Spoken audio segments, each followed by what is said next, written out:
Sexual assaults on men in the U.S. military happens more often than people might think, but in the hyper-masculine military culture, victims often don't feel comfortable reaching out for help or reporting a sexual assault.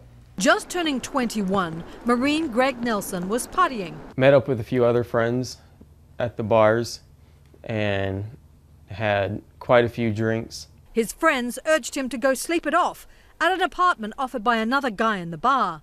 Nelson later finds out he was a Navy sailor. He comes back with a glass of water and a little white pill.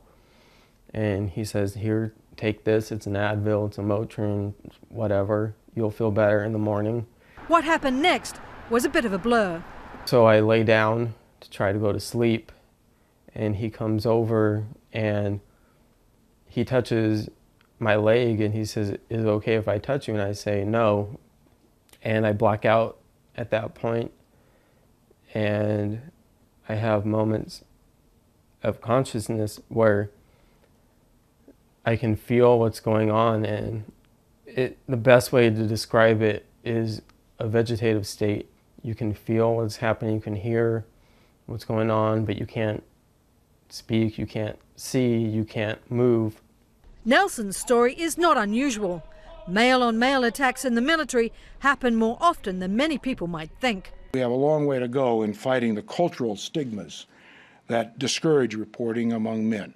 Military leaders are now turning for advice to Jim Hopper, an expert on male sexual abuse. And so to come forward and tell someone that this has happened, it just completely flies in the face of how a man's supposed to be, and men are rightly afraid of being judged as less of a man, let alone less of a soldier.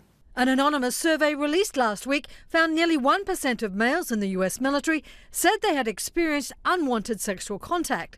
That's about 10,500 men.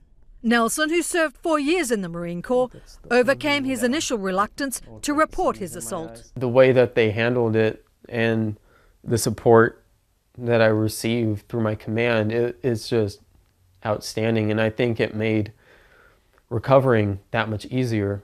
Although his case was not pursued for lack of evidence, Nelson is now comfortable speaking publicly about the assault and is urging others to also come forward.